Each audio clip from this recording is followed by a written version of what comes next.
अस्सलाम वालेकुम dear students, 11th class chemistry federal board में खुशामदीद। बेटा ये जो लेक्चर हमारा 11 है ये बड़ा इंटरेस्टिंग लेक्चर है क्योंकि क्वांटम नंबर हम सारे पहले पढ़ चुके हैं।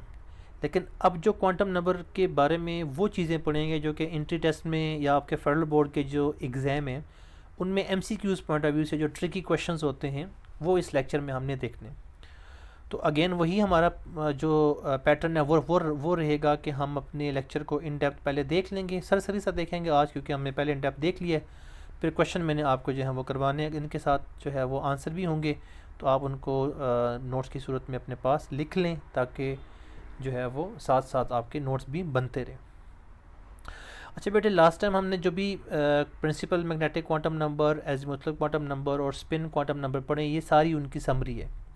यानी कि पहले शेल जो है हमारे पास से हम 1 या फिर के शेल कहते हैं, उसमें एक जो है वो ऑर्बिटल होता है एस और उसका जो मैग्नेटिक क्वांटम नंबर है वो है 0 और उसकी स्पिन क्लॉकवाइज हो सकती है, anti clockwise. Total number of electron जो हैं वो पहले शेल में कितने आते हैं बेटे? वो 2 आते हैं। सिमिलरली एस में जो है वो 2 इलेक्ट्रॉन एग्जिस्ट करते हैं, पाए जा सकते हैं। फिर दूसरा जो एल शेल है उसमें जो है वो मैक्सिमम 8 इलेक्ट्रॉन हो सकते हैं। तीसरा जो एम शेल है उसके अंदर जो है वो क्या है, 18 इलेक्ट्रॉन आ सकते हैं। और फिर चौथा जो है बेटा वो क्या है, उसमें 32 इलेक्ट्रॉन आ सकते हैं। ये विद रिस्पेक्ट टू जो है वो हमने यहाँ पे डिस्कस किया हुआ है। फिर इसके अलावा जो है वो पी ऑर्बिटल के कितने मैग्नेटिक क्वांटम नंबर हो सकते हैं पॉसिबल, डी के कितने हो सकते हैं और एफ़ के कितने हो सकते हैं। कई दफ़ा वो नंबर पूछता है, कई दफ़ा पूछता है कौन सा पॉसिबल जो है वो मैग्नेटिक क्वांटम नंबर है या नहीं है, या कौन सा quantum number, set of quantum number जो है वो एग्जिस्ट करता है या नहीं एग्जिस्ट करता। तो यहाँ पे एक बात काबिल गौर है कि फॉर एग्जांपल यहाँ पे देख लें, एक यहाँ पे जो शेल नंबर 2 है। अब शेल नंबर 2 को मैं अगर यहाँ पे देखूँ तो शेल नंबर 2 में 2 नंबर है, यानी कि n इज इक्वल टू 2 है। तो l की वैल्यू कभी भी 2 नहीं हो सकती, वो लेस देन 2 ही होगी। अगर कहीं लिखा हुआ है n इज इक्वल टू 2 और l इज इक्वल टू 2 लिखा हुआ है, इसका मतलब ये पॉसिबल नहीं है, तो वो सेट हमारे पास पॉसिबल नहीं होगा। अब ये कैसे नहीं होगा, इसको एमसीक्यूज में हम ज़रा देख लेते हैं। तो यहाँ पे देखें जी, प्रिंसिपल क्वांटम नंबर अगर हो 4, अगर प्रिंसिपल क्वांटम नंबर क्या हो 4, what are the possible values of azimuthal quantum number. आपको पता है कि अगर ये 4 होता है तो जो l की वैल्यू है वो इससे क्या होती है बेटा, कम होती है। तो l की वैल्यू, इसकी अगर वैल्यू जो है वो 4 है तो उसकी क्या होगी, n-1, यानी 0 से लेके जो है वो क्या होगा, n-1 तक होगा। तो यानी कि 0, 1, 2 और 3 जो पॉसिबल है इसका आंसर बनता है। बाकी ये वाला नहीं हो सकता कि उसमें 3 वो खा गए। ये 4 और 4 लिखा हुआ है, हमने पहले जिक्र किया हुआ है कि एक जैसी वैल्यू नहीं हो सकती। अल्टीमेटली जो आंसर बनेगा वो हमारे पास ऑप्शन ए बन जाएगा। नेक्स्ट जो एमसीक्यूज है कि what does the magnetic quantum number m indicate. अब वो क्या बताता है, शेप को बताता है, साइज़ को बताता है, ओरिएंटेशन को बताता है या फिर स्पिन को बताता है। तो वो जो मैग्नेटिक क्वांटम नंबर है वो बताता है ओरिएंटेशन ऑफ द ऑर्बिटल को। अच्छा, शेप जो है वो कौन सी बताता है जी, शेप ऑफ द ऑर्बिटल के, वो डम्बल शेप होगी या फिर जो है वो किस तरह की शेप का होगा, ये आपको बताएगा azimuthal quantum number. Size of the orbital को कौन बताएगा, ये जी आपको बताएगा प्रिंसिपल क्वांटम नंबर के, वो छोटा होगा या वो उसका जो है वो साइज़ बड़ा होगा। स्पिन क्वांटम नंबर जो है वो स्पिन उसको बताएगा। तो अल्टीमेटली जो ओरिएंटेशन है वो मैग्नेटिक क्वांटम नंबर बताता है। Which of the following quantum number can distinguish between 2 electrons present in same orbital. अब 2 इलेक्ट्रॉन हैं सेम ऑर्बिटल में, मतलब 3 है, p है, x है, यहाँ पे 2 इलेक्ट्रॉन है। अब इन 2 इलेक्ट्रॉन को अगर डिफ्रेंशिएट करना हो, देखें 3 सब दोनों के लिए सेम है, p दोनों के लिए सेम है, x दोनों के लिए सेम है, यानी कि ये पहले 3 पॉइंट तो जो है हमारे वो क्या हो गए, कैंसिल।